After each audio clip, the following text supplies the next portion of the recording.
Welcome to Behind the Muscle Podcast. Today's guest is an IFBB Classic Physique Pro. Today's guest is Terrence Ruffin. Terrence, welcome to the podcast, man. Thanks for having me. Yeah, for sure. So, Terrence, I'm going to start off with the first question I like to ask all the guests. And that question is, who are a few of your favorite bodybuilders of all time? I would say some of my favorite bodybuilders of all time are Jay Cutler, John Meadows. Uh, Another guy that I really respect is Fuad Abiad. And the reason is not, because of their physique or anything career-wise. Obviously, Jay's a Mr. Olympia, but it's really been what they've been able to do off stage, how they've been able to turn bodybuilding into something that's lucrative, way past their actual on-stage career. So yeah, those are some of my favorites. Cool, man. Now I want to kind of just get into a little bit of your childhood and your upbringing. So I know you've been on a lot of podcasts, you've had a lot of interviews, but I'm very curious. Just talk a little bit, paint the picture of like where you grew up. What was life like for you when you were younger? Were you involved in sports? What sports? Kind of just like talk a little bit about those younger years up to about high school, if you don't mind, Terrence, please. Up to high school, okay. Grew up with a single mom. She's amazing, not your typical single mother that struggles to raise their only son, but she instilled in me a lot of values that I still hold true today. When I was a kid, we listened to Napoleon Hill and Les Brown in the car, not a whole bunch of like random music or things like that. Outside of that, grew up in a town of about 300-400 people. So very, very, country, Southern hospitality upbringing. And as I got older, I started to get more and more into sports. First sport I ever played was soccer, very, very little. Then moved on to gymnastics. And then once I, started to get a little older, football was the main sport I played, and a little bit of kickboxing as well. So my mom kept me very active as well. There's an old saying in the South is like, a idle mind is the devil's workshop, and that's what she would always tell me. So anytime we hello? Yeah, are you still there? Yeah, give me one sec. Yeah, I can hear you, but your picture's gone. So let's swap cameras for a second. That should fix it. There we go. There we go. But basically, she just kept me busy to keep me out of trouble. And so yeah, that kind of brings you up to high school. I started to play football in high school. I tried to run track, but there was no track team just yet. So unfortunately, I wasn't able to do that. But I played a lot of sports growing up. What position did you play in football, Terrence? I did cornerback and running back. Okay, cool. Yeah. Were there now you said you grew up down south, so I'm assuming that was probably SEC territory. So do you have like a favorite college football team, or were there any athletes growing up that you kind of admired or looked up to? If so, who is that? Nah, not at all. As soon as I stopped playing football, that was like the end of my involvement in the sport for the most part. Yeah. Okay. All right. Now, this is kind of a personal question, but I'm curious, growing up with a single mom and things like that, do you feel like that and not maybe having like a dad or a male figure around, do you feel like that affected you in a negative way at all, or do you just kind of see it as completely positive? I think it's positive. I get like most families and like the statistics say that growing up in a single parent household can, negatively affect the child. And maybe in some ways it has, but overall, I think I'm better off for it. I've said a lot of times, people see it online, that I have an amazing mother.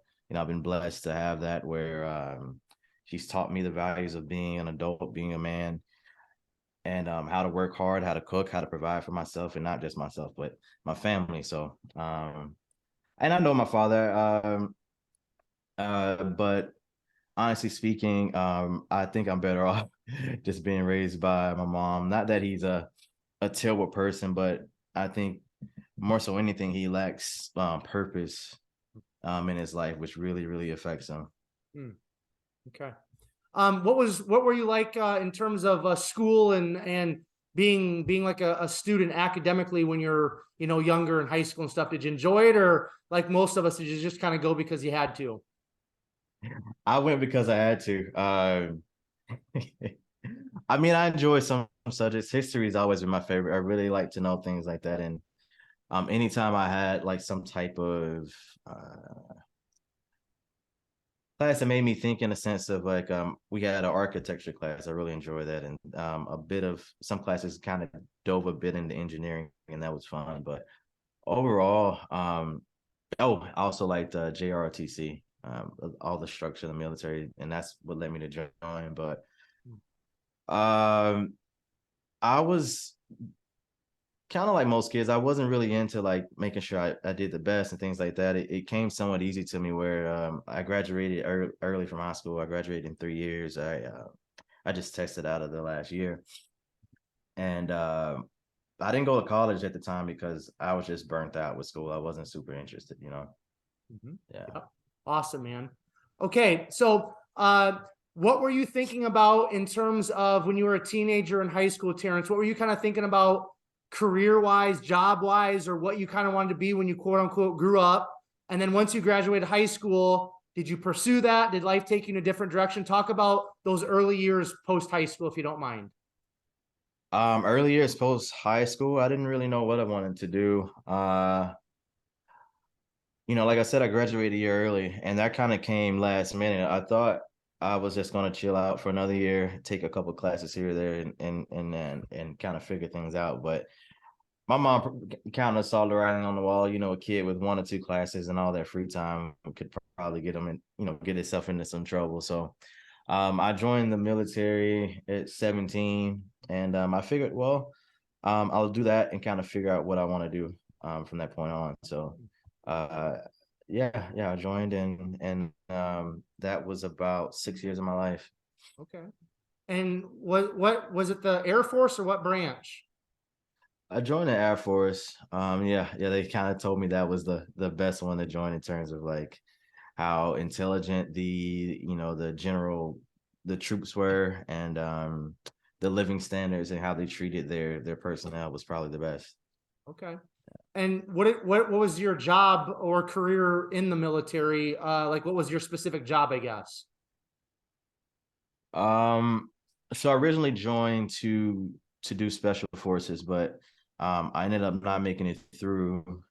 So they put me in avionics. So I worked on jamming systems. So that required a knowledge in like electronics and um, radio frequency theory. So basically, I kept planes from being shot out of the sky, with missiles or even being detected. Yeah. Okay. Cool, man. Okay, so when did strength training or weightlifting kind of come on the scene? And then when did it kind of transfer into like more bodybuilding and maybe starting to get a little bit of competitive with that? Was that in the military, before the military, after the military? Like, talk a little bit about that, please. Okay. I really got into bodybuilding right after I failed out of TAC P in the Air Force. I was a buck 25, and I kind of thought like, I came very close. I had a month left to finishing it. I thought to myself, I can come back and win this and do this and, accomplish what I came here to accomplish. I just need to be a bit bigger, to be able to handle some of the tasks that were given to me. So I started the gym. I started to, put on some size, and very quickly within 6 months, I was up to 155, an extra 30 pounds. And someone told me about bodybuilding. I went to the store, picked up a magazine, and my life was forever changed. Who was do you remember who was on the cover of that magazine? Dexter Jackson. Ah, Yeah. nice. Yeah, I Nice. actually picked up two, but the one that got me was Dexter, but another one was the Nutrition A to Z, and Joel Thomas was on the cover. Okay. Okay. Cool, man. Yeah. Okay. So, you get out of the military. Now, did you do any competing while you were in the military, or did that start after you got out of the military? I turned pro in the military, and I did the first 2 Olympia preps in the military. Hmm. Yeah, my life was just work, train, sleep, work, train, sleep, you know. So yeah. Okay. And how did you kind of balance, I guess, then being a top NPC athlete, an Olympian, and being in the military? I mean, was your job in the military somewhat cush, or was it just all busting your butt? It's a bit of both. You know, I think everyone struggles a little bit to maintain a bodybuilding lifestyle while also working. But the biggest thing is just having systems in place, having organization, you know, time management, where, you know, every single day, you know, you do certain things at the same time. You know, I have my meal, you know, at, you know, 2 hours after I get to work, you know, when everyone's taking a smoke break. I have my second meal during lunch, and I have my third meal during that second smoke break throughout the day. You know, you get off, you know, it's still like a normal job where you get off at a certain hour, you go train, then you go home. And I've seen people, even honestly, I will say it wasn't probably the most difficult. There's definitely harder jobs to get it done, you know, security forces or any job on the flight line where you're out, you can't have food or anything with you. You know, so I was kind of blessed not to make it through the special forces training and to end up in the job I did because it really fit the bodybuilding lifestyle. Hmm. Perfect. And I'm assuming, correct me if I'm wrong, but I'm assuming kind of the structure and the discipline and the day-to-day kind of like normalcy of the military really just made bodybuilding, I don't want to say easier, but adapting that structure of a bodybuilding lifestyle, I guess it probably helped you with that. Is that fair to say? Yeah, definitely. I think it helped a lot. You know, when I first left the military, that was probably the most difficult time for me to stick to my bodybuilding lifestyle. You know, I have all this freedom, all this time to kind of live my life the way I want to, and it was a lot to take in at first. You know, being a kid, going to school, straight into the military. Everything in your life is structured. Everything in your life is planned out, and then as soon as you get that opportunity to like take control of your whole life, it's a big change. Yeah, for sure, man. Okay, so I want to start talking about competing in a little bit then, Terrence, if you don't mind. So, how old were you when you did your first competition? And then how long did it take you to turn pro? I did my first show in 2013 at the age of 19 years old. A year and a half later, I went to nationals and received my pro card at 21 years old. I was the youngest pro at the time taking that title from Dallas McCarver. Yeah, Wow. yeah. So it was a really cool feeling. Yeah. And that was that in classic physique, or did you turn pro as a bodybuilder? Yeah, there was no classic around then. So yeah, bodybuilding. Yeah, Okay, yeah. cool, man. That's awesome. Okay, so then you turned pro fairly quickly. You're very young. Walk us through your pro debut, and I want to kind of know from your perspective, like being that young and turning pro relatively in a short amount of time compared to a lot of other people. I mean, was that difficult for you to kind of handle that pro status, or did you kind of just take it kind of in stride? I would say, what's first question? How was it going into the show? So interesting enough, I never competed as a pro in bodybuilding, even though I got my pro card there. Uh, I was severely like undersized to be competitive in the 212 or the open.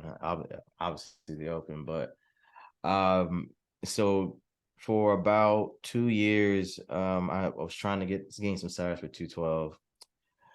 Um, Luckily in 2016 they announced the new division classic, and I was able to like move over to that. You know, gaining the size I wanted to gain wasn't happening as quickly as I would have liked. You know, when you're real young, you're like, oh man, I'm gonna put on 20 pounds in 2 years and I'll be right where I need to be. And it's taking me a lot longer to put that on. And so yeah, it was a little difficult to make that decision to switch. You know, I have my I said I'm just doing the 212, competing with, you know, guys like Flex Lewis at the time, David Henry, and I just ultimately decided to go with classic because my physique fit that division better, you know. But yeah, yeah. What was the other half of the question? Just like, being turning pro at such a kind of a quick pace and then being so young, was it hard for you to kind of handle that pro status, or, did you just kind of take it all in stride? No big deal. Yeah. It was a little tough, to be honest with you. In in certain ways, in ways of like understanding how sponsorships worked, how to, you know, just kind of what to expect. There's all us guys that were in classing at the beginning, there was no mentor to kind of help us through the process. We were the beginning. A lot of the open bodybuilders are kind of weird around us. Very few guys would give us advice or even like, bring us into the fold. Um, so it was a little disappointing in that regard, but ultimately you just keep going, you keep pushing, you find out what works, you find out what doesn't work. And overall there would probably be some things I would do differently, knowing what I know now. But overall it wasn't too difficult. And I always say to people coming up now, if they ever need any advice or anything from me, then I'm here to help. Right. If you don't mind, can you tell us maybe like what would be one of those things that maybe you change back then, that you just kind of said like there's a few things maybe you change? Would you mind sharing one of those or a couple of those things, or not? Yeah. Understanding more about like how to build a brand, how to build a business, understanding that your social media is a business at the end of the day. It's your storefront. Understanding, what my value was as an athlete and what I could and could not ask for would be some things as well. And just understanding this business in general better. I wish there was something for that. In every other, I feel like in most other sports, football, basketball, they have someone there to kind of teach you like, all right, this is what you kind of need to do. This is how you start an LLC. This is how, maybe not now, don't say this on social media, maybe kind of lean towards this. This is how you get sponsorships. This is what you should expect, at the level you are. There's a lot of different things that I wish there was like some type of guideline or playbook for us. Yeah, for sure. So okay, so I guess I want to ask you then, and we're going to kind of get back into competing and stuff, but I think this is some valuable information for people that are going to be watching and listening. At what point then kind of in your career, did you have somebody, or did you kind of figure out about building the brand and, what you can ask for in terms of sponsorships? Like, what was the turning point for you? Was there a mentor? Was it John Meadows? Was it somebody else? Was it you just doing trial and error on your own? Like, talk a little bit about that. A lot of trial and error. I mean, I'm still learning, but John helped a lot. Just seeing what he was given, what he was offered with some of the things. John was very open with, how much he made with me, and he showed me his spreadsheets, and I was like, holy crap. And then just understanding like so like one thing is I definitely feel like bodybuilders are underpaid in the sport. If you look at any other um what's the word, influencer in any other industry, uh for the amount of followers they have, they're paid way more. Even just to run, Google ads or something like that, or Facebook ads, on average, uh they pay those providers even more. But in my defense is like, okay, yeah, you're paying Google this much to reach this audience, but shouldn't you, I believe an athlete should be paid, somewhere around the same lines. You're getting that same, eyesight on that person, on that material you're posting. But the benefit is you're targeting specifically people that want to see your product. Not if you're a fitness brand working with the fitness influencer. So I don't know whether I definitely think the issue is bodybuilders very much so undervalue themselves, and I've been a victim of that as well, just completely undervaluing myself, where I lock myself into contracts, and I definitely know I could be making 2-3 times that, but I'm in a contract. Or um I suggest a price to get paid even though it's more than the last price, and the company says, oh yeah, that's easy. And I'm like, well, fuck, I should have asked for more money. Because another thing people don't realize, and I say this to even people at my level, top 10 at the Olympia, top 5, working your way up, the decisions we make as athletes, not, they don't only affect us, they affect every athlete that comes after us. So if Chris Bump said, if Rough Diesel, if Urs takes a contract that's say not what they should be getting, then the company can go to, the next athlete. Well, oh, well, you want this? Well, Chris or Ruff took this much, so we're not going to give you more, So, people need to realize like their decisions, affect more than just them. And I get wanting to be a part of something. I get wanting to make money, but don't lose yourself. Don't lose your value. Right. Yeah. Okay. So how does somebody, how does a bodybuilder, and again, open 212 classic, male, female, who cares, but just somebody that's in competing in the physique realm, I'll say, how do you suggest somebody like look at themselves, Terrence, in terms of their value to maybe a brand or a company? Because we know it's a completely different world now because of social media. It's not all about the supplement contracts like it was back with Jay and Ronnie. Like, it's a whole different game. And I feel like I'm 35, I'll be 36 this year. I feel like people my age, a lot of people my age are still stuck and still trying to work the system like it was 10 or 15 years ago. The system has completely changed. So how does somebody value themselves? How do they market themselves? How do they kind of like wheel and deal, so to speak, with companies and brands? What do you say on that? Okay. It's tough because again, I'm still learning. I wouldn't call myself an expert. I'm just, going through trial and error. But I would say like, I think one thing is, I don't know how other sports do it, but just I think athletes need to be a little bit more open with how much they're making, because that's not really talked about in the sport. Just so people coming up can get an idea of what's normal and what should be expected. Outside of that, I think understanding what value you bring to a company is important as well. Not only how many followers you have, that matters to a certain extent, but understanding that, do your followers actually, buy into what you're saying? Do they, okay, say for instance, if I'm a company and I'm a supplement company and this OnlyFans influencer comes to me and say, hey, I have 1 million followers, give me a shit ton of money because I have 1 million followers. That OnlyFans influencer needs to realize that, oh, you may have a lot of followers, but those followers don't give a shit about what you have to say. They don't care what supplement you're taking. They just care about the photos you post. So understanding that, what are the people following you really following you for? Because I've run into that issue as well, where you have a bodybuilder with a good physique or something, but people don't value anything they have to say. So that's one thing I would make sure that you're understanding. Are you providing value, and is that value, sufficient enough for people to buy into, what you're selling, once you sell something? Those are a couple of things. I don't want to. Those are a couple of things I can think of off the top of my head. Yeah.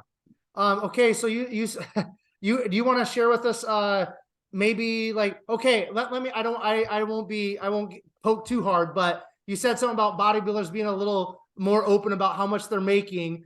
Can you tell us how much, let's just say you make off of YouTube? Would you be willing to share that? Like monthly? Yeah, I don't make much money off YouTube at all. Oh, That's why we're I actually don't know, but it's not much. I checked the other day. We probably make maybe like $2,000 or something. But I could be wrong. It's not an actual like income that I keep track of. That's how not important it is. okay. From sponsorships though, I'm making about 11K. Per Which month, is right? per month. Yeah, yeah. Which is about even with how much I make through coaching. So, um, yeah. I mean, I would say like right now, the money I make through sponsorships is enough to live on, but not what I would want to live off of. I mean, it's definitely good money, but obviously bodybuilding's expensive as well. So yeah, yeah. Hmm. Approximately $2,000 a month off of YouTube. That's just extra change, right, Terrence? I mean, no, yeah, yeah, but I mean, I remember when I first left the military, I was making 2,000 a month total. Yeah, I And know. yeah, and that was not a fun time. So, Yeah.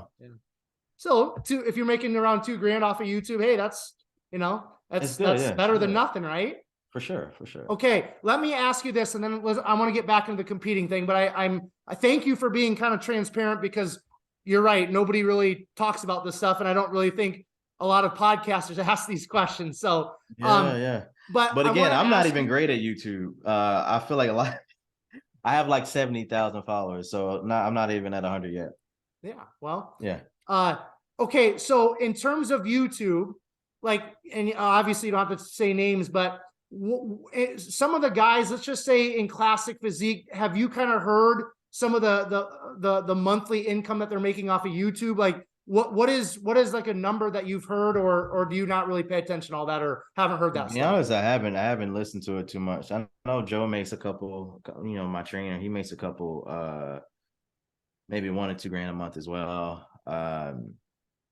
I would say, I don't know. Obviously, Chris makes probably a ridiculous amount of money on YouTube. But I would say most bodybuilders aren't great at YouTube, to be honest with you.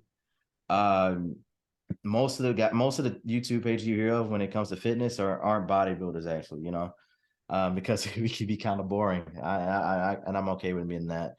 But I can't really name any top actually like competitive bodybuilder who has a huge, page outside of Chris.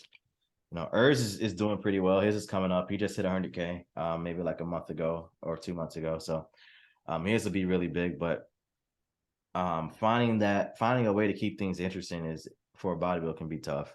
Yeah, for sure. Yeah. Okay. What year did you make your pro debut, and what placing did you get? And then kind of just talk about your first Olympia qualification. Let's get a little bit into the depths of your competing history, Terrence.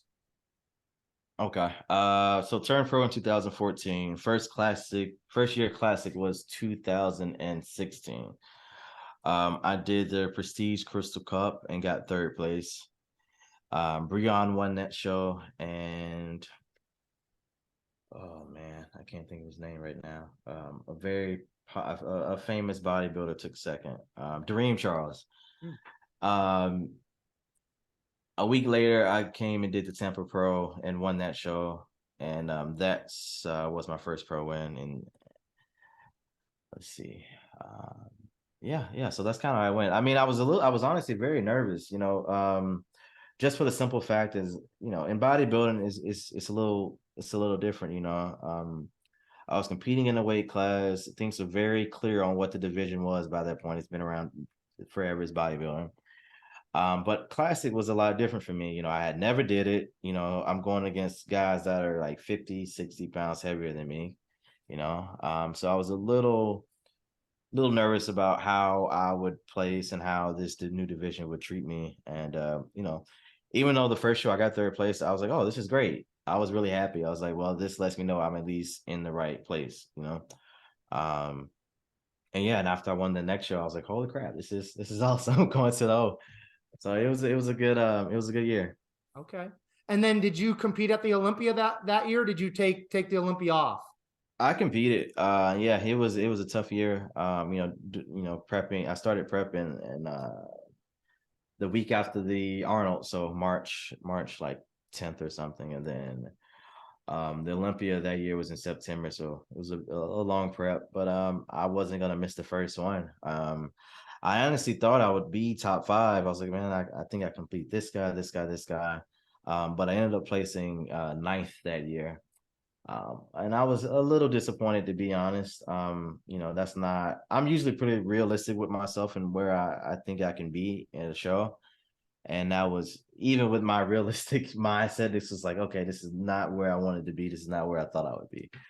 But yeah, after that, I did 2 more shows in the season. I wrapped it up October like 29th-ish at the Kentucky Muscle. And that's what qualified me for the next year.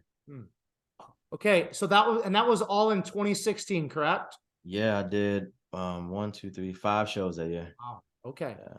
All right. So 2016, a full year, step on the Olympia stage. Then you qualified at the end of 2016 for 2017 Olympia. Just talk about up to this year. Just walk us through your placings at the Olympia, please, Terrence. Okay. 2016, I placed 9th. 2017, I moved up to 6th place. 2018, back down to 9th. 2019, did not compete, took the year off to improve. 2020, second place again in 2021, and down to 6th place again in 2022. Okay. All right. Now, I want to ask you, you said you took 2019 off just to kind of add some size. Do you feel like taking that time off significantly benefited your physique? And then, what do you think about, you see a lot of people that compete just constantly. Do you think taking some time off, taking an entire year off, is that necessary at some points if somebody wants to progress as a bodybuilder?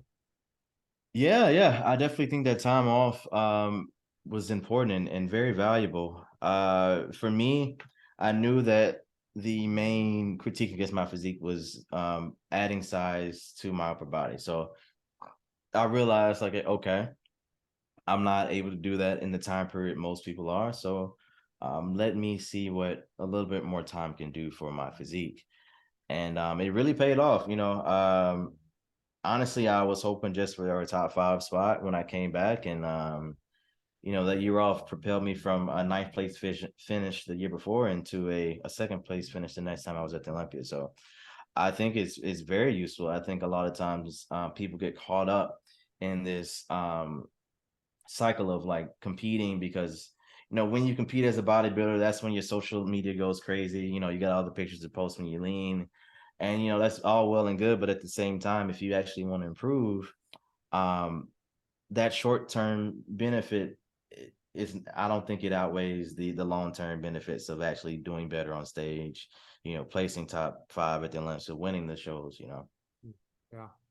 Excellent, man. Okay. So, at what point did John Meadows come on the scene for you? And at what point did, Joe Bennett, come on the scene for you in terms of, your competing and being a bodybuilder? I'll start with John, not John, but Joe. Joe came onto the scene right after my first pro win. He was there in Tampa. He lives here. And he shot me a DM after I won. He's like, "Hey, congrats on the win, Terrence. I thought you looked great. I've noticed some of your training videos, and I see a couple ways or places I can fill in some gaps for you. If you want to come down to MR40, just let me know when, and I'll open up some time." And so that was the first message I got from Joe. And I looked into him. I looked him up. I saw what he's about, and um I drove down to meet him. It was a 7-hour drive from Fort Walton Beach to Tampa, Florida. And yeah, I've been working with him ever since. Yeah. As for John, I've known him a little longer than Joe actually, but I didn't end up working with him until much later. I met John when I got my pro card. He was backstage also competing, and I didn't know who he was at the time, but I distinctly remember meeting him or seeing him, not actually meeting him, but seeing him. I just saw this large man with a bunch of freckles, and it just really stood out to me. And I saw him there, and then he came down to a buddy of mine's gym, Fitness Junkie in Panama City, where he was teaching a course. I couldn't afford the course, but I said, I reached out to him and said, "Hey, John, I've heard a lot about you. Would really love to come out to your course. However, I can't afford it, but if you need any help, promoting it or doing anything while you're here in town, I'm more than happy to help."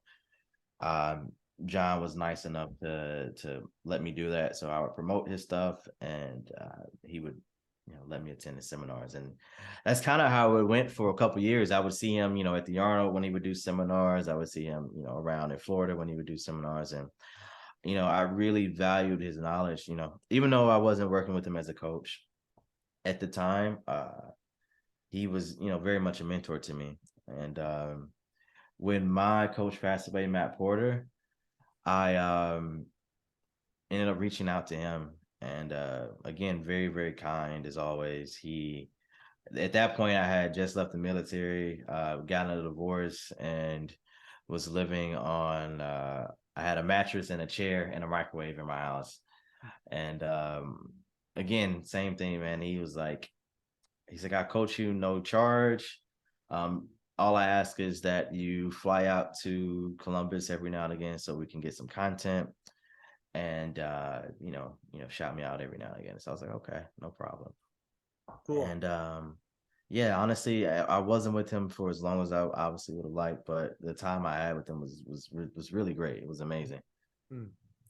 And so then, John, from my understanding from listening to other, interviews that you've done, John took care of the diet side of things. And then Joe has taken care of your training specific side of things. Am I correct in saying that? Yeah, Joel's been in charge of my training since 2016. Yeah. Okay. Now I want to ask you about Joe because he's got his own social media presence. He's got his own YouTube. He's got his take on things and perspective, right? He's very clear and outspoken of kind of where he's at. How has Joe changed, or maybe a better word to use is transformed your training? Like, how were you training pre Joe Bennett? How are you training now with Joe in your corner? Okay. Joe completely. I mean, I learned pretty much most of what I know from Joe and John. Like I would say, like 80% is like Joe though. I would say the biggest change from when I was placed in ninth to when I moved up to second place was me training with Joe. During that time period, when I took that year off, I actually moved to Tampa, Florida. I had a decision when I left the military either to move where my coach was that did my nutrition. He lived in Vegas, or move to Tampa to train with Joe. And I decided to move here. I thought it would be more advantageous to be closer to the person that I would be training with every day. Yeah, and honestly, learning from Joe it's been invaluable. Like I've been able to build a business from the knowledge I've taken from him, and I've learned how to not just be a soundboard to what he said, not just echo everything he says, but to actually have an intelligent train of thought to reach my own conclusions sometimes. I don't always agree with everything that he does, but he's always cool with that as long as I have an intelligent reason why I've come to that reason. So that's one thing I really like about him as well, is he's not very emotional when it comes to a certain exercise or concept or things like that, as long as it makes sense and it's practical. Yeah. What's one of the things training wise that you didn't see eye to eye with Joe, and you made an adjustment or asked him if you could make an adjustment with that training or technique or whatever? Man, I can't really think of any right now. I can't think of any right now, but I will say like certain exercises will swap out if say for instance when we made my new split, he wanted to keep in RDLs, but I've been having issues with my psoas to the point last rep I couldn't like stand up by myself. I had to get help to get in and out of bed and off the couch and things. So I was like, I don't need that in my program anymore, no matter how we do it. It never seems to work. So that, and, some other exercises as well I'll add in sometimes. But yeah. All right. Okay. Now I got to ask you, Terrence, now it was from sixth place to second place. Is that correct? The first time you got second, you went from sixth to second? Ninth to second. Ninth to second. Now that's obviously a significant jump. You're outside of the first call outs, and then you're in the first call outs, which when you're a competitive bodybuilder, that's kind of everybody's goal, is to get in the first call outs, because then usually just about anything can happen. So talk about that, going from ninth to second. You took an entire year off prior to getting that second place, if I remember correctly. Like, talk about that, and then being able to come back the next year and get second again. Like, walk us through. I mean, did the business side of things skyrocket? I mean, just walk us through some of that, because that's got to like change your life on some level. Am I fair in saying that? If so, like, just walk us through that. Yeah, it definitely was a big change. I would say during that time, 2019 to I guess 2021, I saw the most growth in every aspect of my life, whether it was the business side of things, coaching. That's where I get most of my income from. Just the social media side of things grew a lot. I don't remember how much, but obviously it grew substantially, which allowed me to demand more from sponsorships and things of that nature, demand more from guest postings and seminars and things like that, or just be invited to more stuff. I got a little bit more leeway when I go to shows. Before that, I obviously had to pay for everything. I had to, I never got anything special at all, even being, sixth and ninth, top 10 at the Olympia. Now, I get a little bit more, which is nice. Say, oh yeah, I went to a bodybuilding show last year, and I just paid the fee for it, and the promoter found out and gave me my money back. And I was like, oh, that was really nice. Um, but the thing is, I try not to expect anything from anybody, and at the same time, I understand people are running a business. So I typically don't like to ask for much, because I know I would want to, I know how running a business is. I know it can be difficult.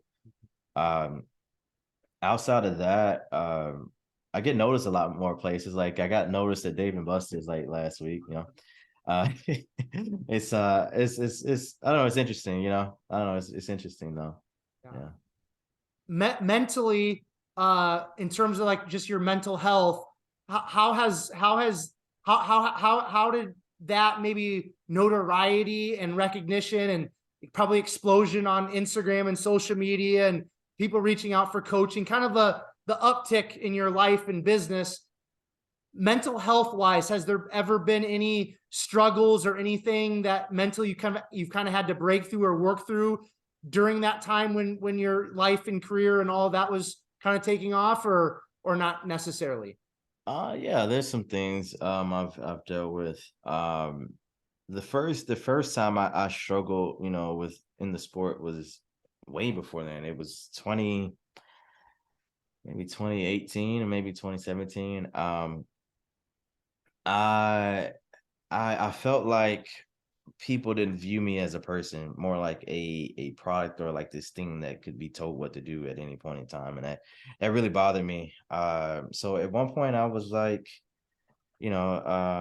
I kept trying to show people different sides of me, like, hey, I'm not just this person that wants to flex on stage. I'm also, I like photography. I'm an artist. I like to run businesses. I like all this stuff. Um, and yeah, I almost stopped bodybuilding, back then, but um, what stopped me was this couple in El Salvador. I was out doing an event in El Salvador, and there was a hurricane in Houston, so I was stuck there for an extra week. And I kind of, I stayed with them in their house, and I kind of saw how they were as a family and how much they love bodybuilding. And I remember, they had like a 2-3 bedroom house. I can't remember, a 2 bedroom house, and they gave me a room, and then they stayed in a different room. So I didn't see this room for the first like 3-4 days, and then I finally saw the other room, and they were sleeping on the floor in their kids' room, and I'm like, all right, wow, these and even right after that, I saw the wife, and she came up to me and she started crying, and she's like, we're just so proud and so lucky to have a bodybuilder like you, staying with us, and that kind of like made it click to me, and I'm like, oh wow, this is a privilege. This is something I should be very, very, honored to have. And even if things aren't quite the way I would like them to be, um, it's still better than most people's situations. So I should be, a lot more appreciative. So that was the first mental obstacle I had to jump. After that, with the fame part and that, and moving up from ninth to second, um, that was honestly a lot easier for me.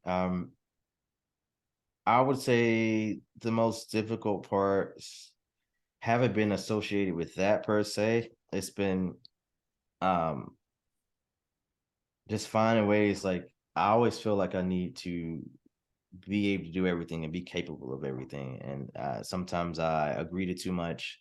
Sometimes I overstretch myself, and that was really difficult for me. Where I like to be able to provide, and so the last from was it the not this year so much, but the last 2 years, I would pretty much say yes to every event, every seminar, and I would be out of town like 30, 40 weeks a year.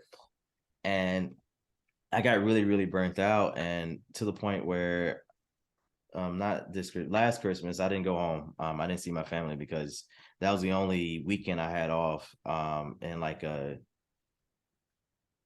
12-week period. And I was like, I can't be gone, every single weekend for 3 months. So I stayed at home, and I drove to Joe's place for an hour or two, and then I just enjoyed some peace and quiet. So um, this year, my promise was to do less events and say no to more things. So that's something I've been struggling with for sure. Okay, so that kind of leads us up to 2022. Obviously, coming off of two back-to-back second places, expectations are high, I'm sure, for yourself. Other people's expectations for Terrence are high. Walk us through, and I just asked you about the mental side of things. I want to kind of continue that conversation, if you don't mind. So then I'm assuming your placing this year at the Olympia was not where you wanted to place. So mentally, have you had to kind of work through some things with that placing at this past year's Olympia, or not per se? Not too much, to be honest with you. I put out a lot of stuff, like quite a bit. I talk about like your placing is not your self-worth, it's not who you are. And I really mean that. I definitely I have enough athletes where I see them place low, and they don't get the what they think they want, or what they worked for. And it's very sad when people do the opposite, where they think if they place low, or they don't get the first place or whatever, then they're lesser as a person. And that's very sad to see, because we have more to offer than just 10 seconds on stage, 5 minutes on stage. um yeah, it definitely sucks. And I was, going into the show, that is definitely something I think about. But after the results, all you can do is get back to work, and try to get better and improve. A lot of times I see athletes complaining about, this person was overlooked, or they always give an excuse, or something to kind of rationalize why they didn't do as well as they thought. But I always believe that, if you didn't get the place you want, then that lets you know you need to work harder and you need to improve somewhere. So that's what we're doing. We're just it's very simple for me. My first show, I got last place, and I use that as motivation, and to come back the next year and win that show, and then get my pro card that same year. So Now, talk about this SOAS thing. You said that you couldn't even stand up on your own at some point during this last prep. yeah. Yeah, I was I've always had issues with that muscle, and every now and again I'll try to bring back in some type of um deadlift variation, and every time I do it, it ends up not being a good idea. So that was the last time I do that. But yeah, I was lifting one day, and then I just felt, I didn't hear anything, but I felt like a pop, and it was definitely very painful in that situation. And if you know anything about getting injured, if it hurts right when you get injured, then like when all the adrenaline is gone, it's gonna hurt like 10 times more. So that happened like in October. I remember because it was my birthday, and I was supposed to go to Disney World, and I couldn't. I just laid on the couch. Yeah, it lasted me maybe 2-3 weeks, where I just I needed help. Tiffany was helping me in and out off the couch, out of bed. Cardio, I couldn't do any cardio for like the first week and a half, and then I was able to do like the elliptical at a reasonable pace, and then the third week I was back to normal, being able to kind of But yeah, it was definitely yeah, I've never been like that hurt during a prep before. I remember I saw Kamal. He's also in Tampa, and I was like, "Oh man, I'm in." He asked me how I was doing. I was like, oh, "I'm in a lot of pain." He's like, "Don't tell anybody. Don't tell anybody." And I was like, "Oh my god!" I was like, "All right." He's like, "If you tell them something, then everyone's gonna see, it, and then they're gonna point it out." And I'm like, "Okay, I'll leave it. I'll leave it be." Right. That's funny. But I think he's right though. I really do. I think if you say something or you point something out, then people like they lock in on it. So same with Chris. Chris didn't he had the bicep thing and he didn't really uh address it till after the show. I think that's honestly always I think personally I think that's the best thing to do. For Yeah. sure. Okay. I want to get a little, I want to touch on some coaching and like business talk just a little bit more. But before we do, let's finish up with, now that we're into the new year, what's the game plan for 2023 for you guys, Terrence? Just grow a bit. I don't really have a show picked out. Again, like like I've said before, I know I don't put on muscle as quickly as my peers. So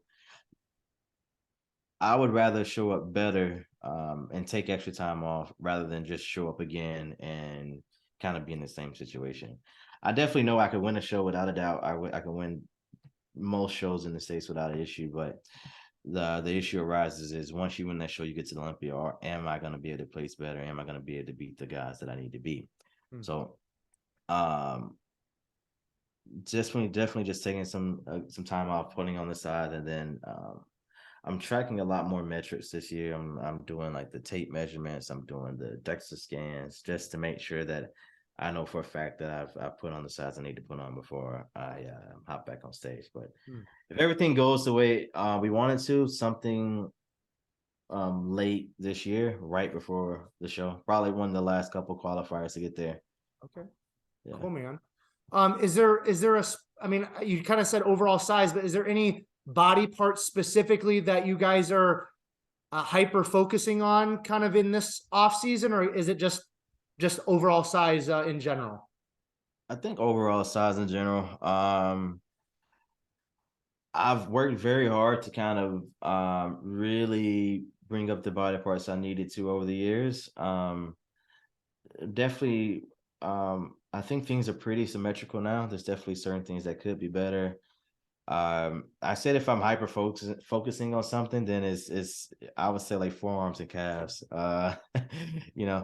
People say that calves and things don't matter that much, and in a sense they don't. But at the same time, if those body parts are good, then they really add to your physique.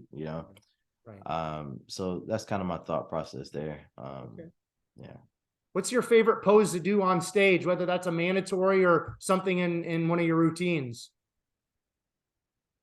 I wouldn't say I have a favorite pros. I mean, I guess technically the favorite one would be the side try I do for. That's the one the judges suggest I do, so that's the one I do. But I like all the poses, man. I like to be able to hit as many poses as I can to create something new and something different when I do my routines. I think once you start to get too zoned in on a certain pose, then you might end up hitting that way too many times, in a freestyle or routine or something. So really, really trying to broaden your posing repertoire or your posing arsenal is what I try to do. Mm-hmm. Right. Okay, classic physique as a whole in terms of a category. There's all kinds of people talking about, classic physique someday is going to overtake open men's bodybuilding. It already has. I mean, the popularity of classic physique is undeniable. Like that's just 100% facts and truth. But from your perspective as a top classic physique athlete, like when you look at the category of classic physique, like do you think that it's going to overtake men's open bodybuilding at some point in terms of popularity and draw? And where do you think, I mean, the money, I think Chris won $50,000 to win the Olympia Classic Physique, which I think is completely asinine, but talk about that a little bit in terms of the division as classic physique. It's a little tough to say. I think personally, There's a couple different things here, because I've spoken with the mains, I've spoken with um, Jake Wood about this, like in actual meetings where I fly out to pitch things to them. And uh, when I was speaking with Jake Wood, my thought process was like, yeah, I definitely think Classic should deserve more money. Um, how much? I'm not sure. I mean, if we did things like in I don't know, I'm trying to figure out a way to not be say without sounding mean, but personally what I would do, I'm gonna say it like this. Personally, what I would do is you have structure the show in such a way where you can track how many people are watching what division. I mean, that's probably not too hard to do. You can see when the viewership goes up, goes down, whatever, and then base prize money on that to a certain degree. I would say personally, I believe that um, if we base it on viewership, Classic would be they would be paid more than what they are. I honestly would be curious to see those viewership numbers. But that's honestly the most logical way to do it, the fairest way to do it as well. The people who are bringing people, the division that's bringing the most people to watch the show should get paid the most. Um, that when I talked to Jay Wood, his when I brought that up to him, what he told me was, at that moment in time, this was like a year ago, more people bought tickets to see open bodybuilding. But more people like online and things like that were starting to follow Classic. So I think it's just a matter of time, where Classic may become more popular than, or more financially lucrative than open bodybuilding. And I say that because right now, a lot of the people watching the Classic division are younger, anywhere from like 16 to 24.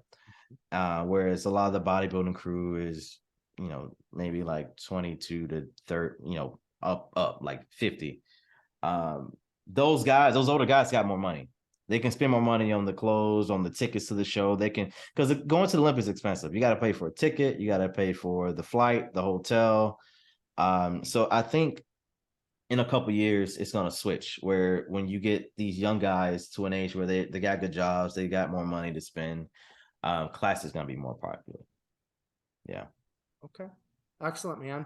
Okay. I want to take a quick step back kind of into business. Now, I want to talk about coaching. First of all, what's the name of your coaching business? It has like the word Eden in it or something like that, right? Yeah. Iron Eden. Okay. Yeah. Where did you come up with that name? Because I mean, is Eden like a term from the Bible, the Garden of Eden, or not? Yeah, it's a term from the Bible, but it's more so just means paradise, or something along that line. So Iron Paradise is what you could also say, but The Rock has that as his gym name. So so yeah. I really like that.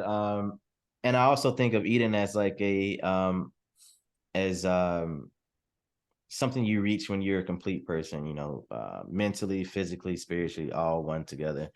Um, improving in all those aspects. So that's kind of where it came from. Okay.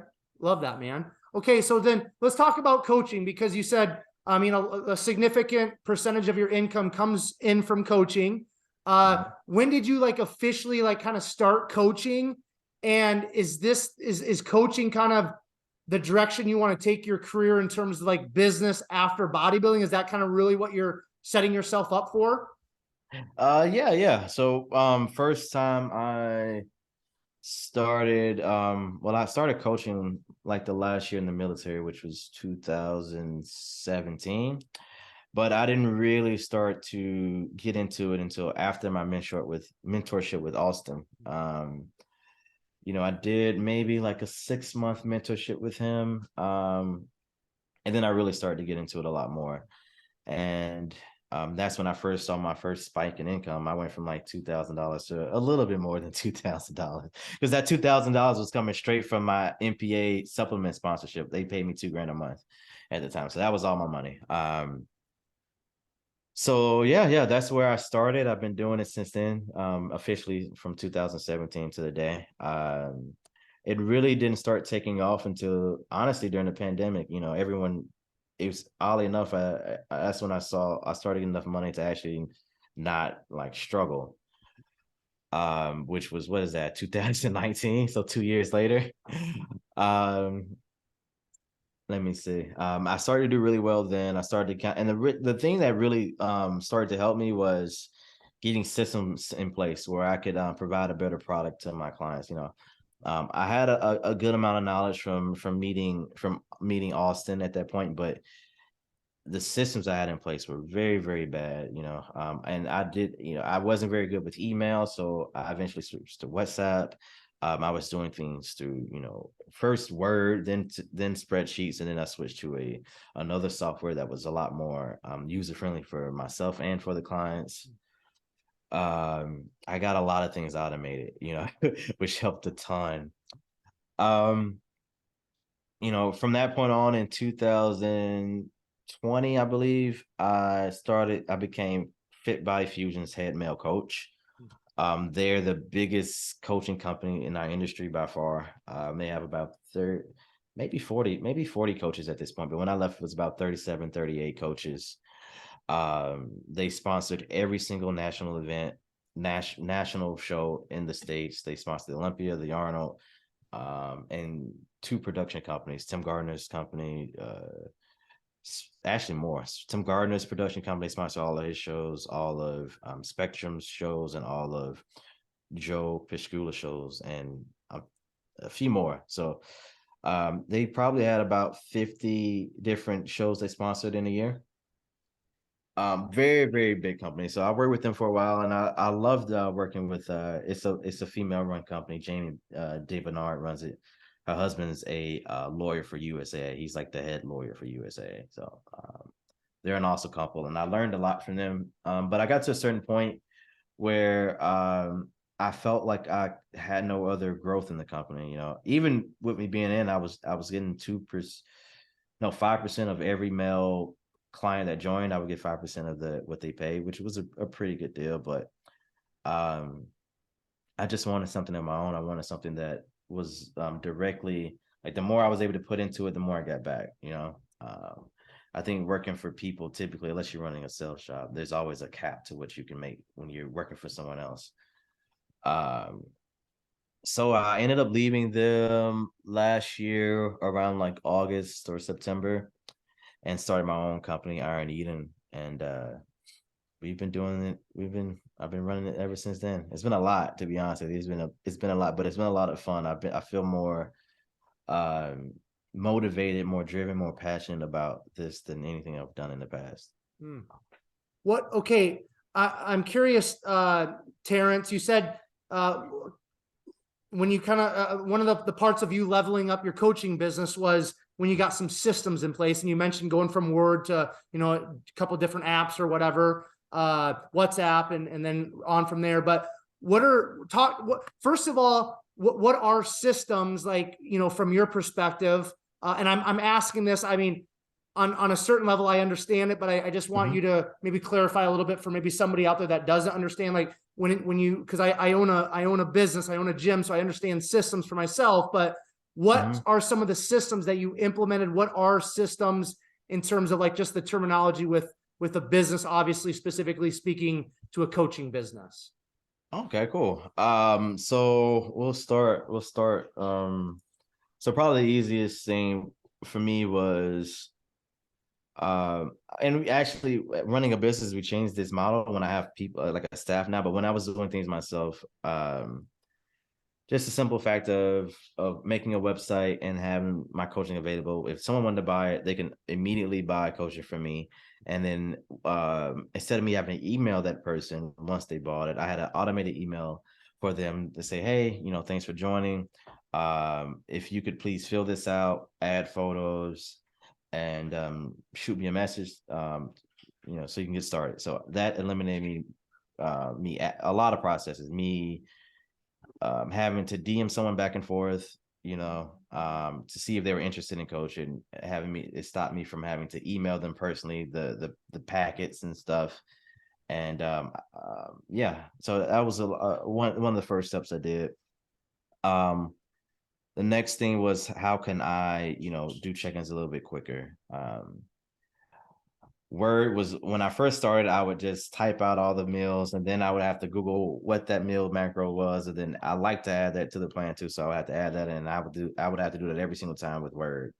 That can take a lot of time, you know.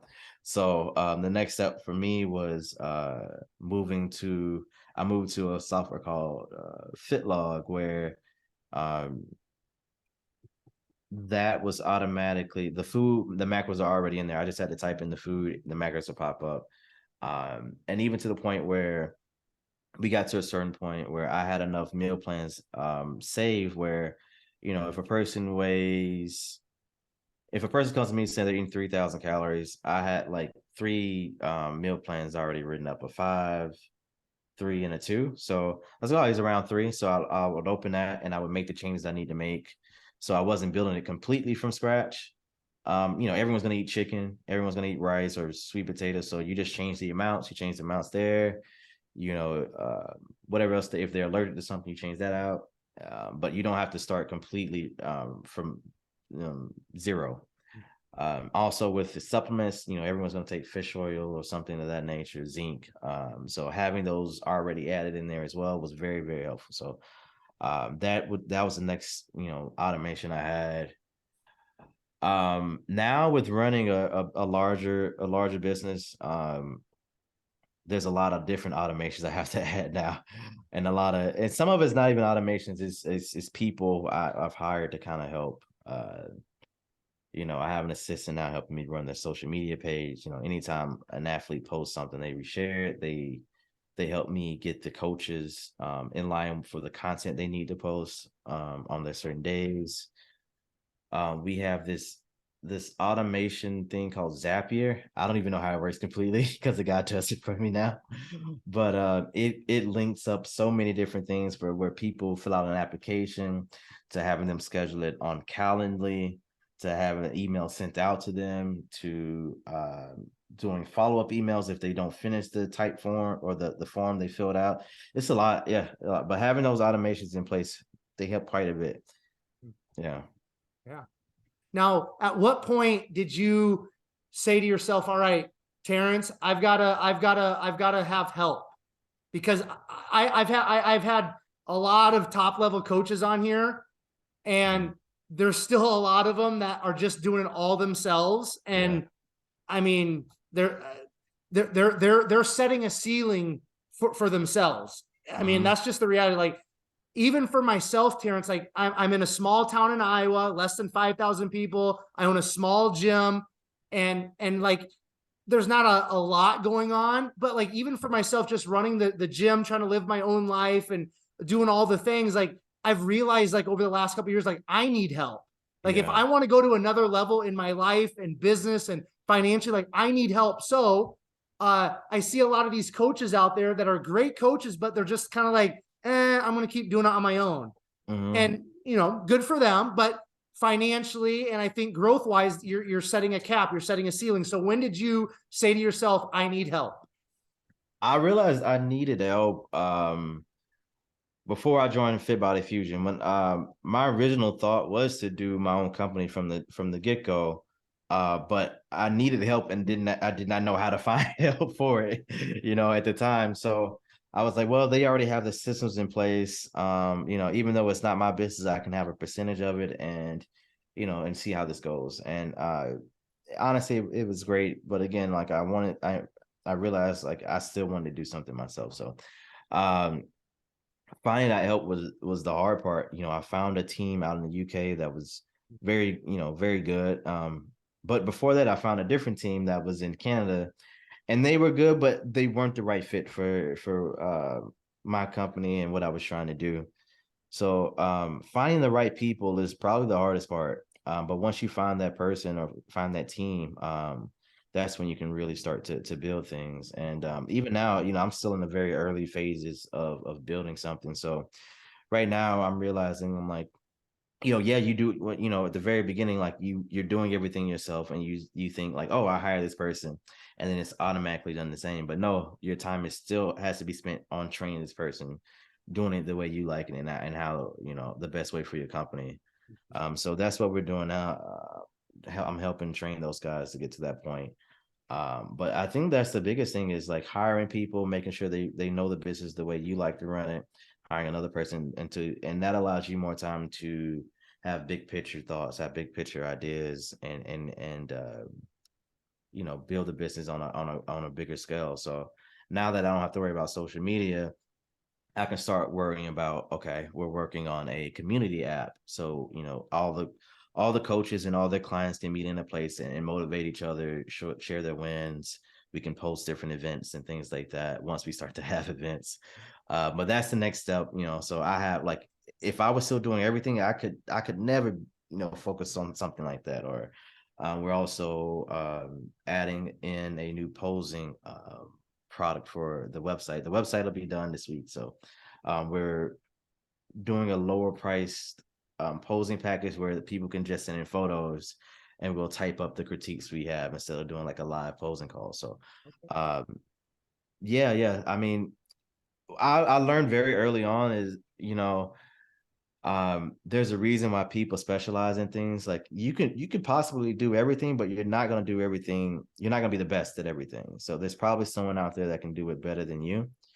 And that was really tough for me, giving people more control over things that I had originally done. Yeah. What do you enjoy the most about building something? Whether, I mean, obviously you're a bodybuilder, and we build our physiques. Starting a brand, starting a coaching business, starting any business. I mean, just starting whatever. There's fulfillment and joy I find for myself in that. Can you put your finger on like what that fulfillment or joy is in terms of creating and building something, whether that's a business or physique for yourself, Terrence? It's a bit so physique wise. My joy originally came from the posing aspect of things, and then the way I connected, like growing, in size was the bigger I got, the better, the more poses I could hit, the better I can display my physique, the more the different things I can do with my posing and tell a story wise, because at a certain weight, a lot of poses just didn't look good on me. I could probably hit them, but I was like, oh, that doesn't look good because my arms are too small, or this doesn't look good because my lat doesn't, it's not filled out yet. So the joy was like, okay, I'm building this thing so I can tell a better story on stage. Mm. And on top of that, finding joy, I had to find joy in the daily stuff as well, because posing is only a couple of times a year. So me finding joy was, beating a PR. I track all my weights, I log everything. So having those daily wins really helped me stay focused as well. And just learning more about lifting and learning how to lift better. So I love self-improvement, so not only improving, by adding muscle physically, but also improving with in a knowledge sense, understanding, biomechanics and resistance curves was a lot of fun for me. Understanding why a muscle does this or why it's growing was really, really fun. The fulfillment I get from growing a business is also, there's several reasons. I just like building stuff. I like my buddy Daniel's like, I'm very much like a problem solver where I see an issue and I really lock into like trying to figure out how to make something better or how to fix it. I'm really good at figuring things like that out. So it's like a mental stimulation for me, mental challenge. Outside of that, there's been a big issue in bodybuilding where um obviously there's a very low entry barrier of entry when it comes to coaching. All it takes is you is to say coach in your bio and you can coach people, right? So early in my career, I would get a lot of clients that would come to me and they would have, their last coach would have kind of fucked them up in some way or another, whether a lot of it was, hormonal or, damage, but there was also like some clients that would get were like, would be mentally, like, um, I don't know if abuse is the right word, but some coaches just didn't know how to treat their athletes. I would say they didn't speak to them like they should have. Uh, and I think the last thing is just, um, some coaches would neglect their athletes totally, not communicating with them, just, not, and that's what I see pretty common as well. Just coaches not treating their treating it like a business. You should, if you go to Walmart, you expect a reply within, 24 hours or something, or less, honestly, if you email them. But those are some of the issues I found. And the last thing I noticed with working with Fit Body Fusion was the community and the family, just the culture they built. Like it was I hadn't felt anything like that since leaving the military. Like how invested everyone was in the other person's success. And when I left, I promised myself I wanted to build something like that. I've seen, even before I had the other coaches hop on board, my clients just becoming friends. Bodybuilding can be a very lonely sport. So having someone there with you can be very important, in terms of mental health. So being able to provide something to make the sport better is something I really, really enjoy. We're trying to make it better, by the education we teach on the page. We're trying to make it better by keeping our athletes healthier. We're trying to make it better by building a better community within the sport. So yeah. Cool, man. Okay, we're gonna wrap it up, Terrence. Okay. I want to ask you kind of just a final wrap-up question, then I'll kind of give you the platform to kind of share anything in closing that you want before I do an outro. But what's something, obviously you've done a lot of interviews and your social media presence is strong, but what's something that maybe most of us don't know about Terrence Ruffin that you don't mind sharing with us right now?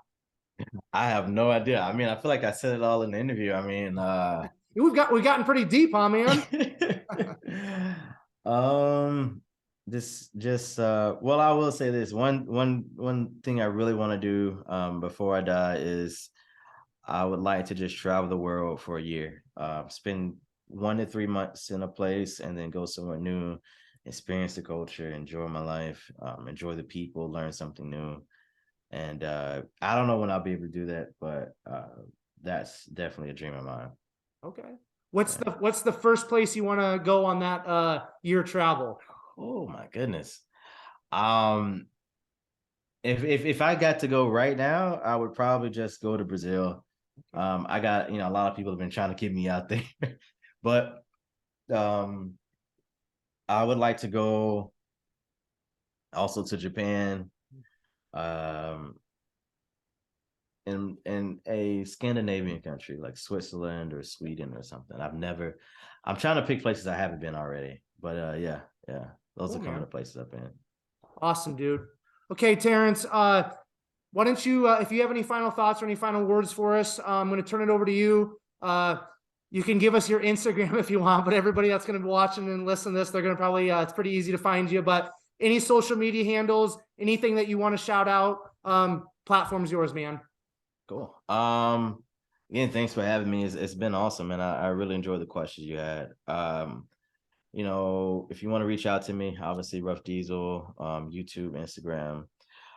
If you want a page just giving out tips and training advice, nutrition, supplements, all that, Iron Eden Coaching is the social media for that. That's my business. And yeah. Okay, cool, man. Well, you said thank you for the conversation. I just want to say thank you, man, for coming on. Like I tell some of the higher profile athletes and coaches that come on, you're coming onto a podcast, you're not going to get 1,000 followers or anything. It's not Fuad's podcast, but I'm always humbled, man, and thankful. Like Sean Clarita's come on, and I don't know why you guys come on, but I'm very thankful. So thanks for taking some time to chat with me today. Okay, Terrence? Of course, man. Of course. Thanks for having me. All right, cool. I'm going to do a quick outro, man, then I'll let you go. Okay. Okay. All right. All of you who are tuning into another episode of Behind the Muscle podcast, I just want to say thank you so very much. If you guys have not done so already, please make sure you hit that subscribe button on YouTube in regards to Behind the Muscle podcast. And then also please take this episode of Terrence. Make sure you share it on your Instagram stories. Please tag Terrence, tag Behind the Muscle podcast so that we know that you listened specifically to this episode and found great value in it, in which I know you did. And then finally, I will leave you all with this. Remember, behind the muscle, there's always a story. We'll catch you guys later. I like it.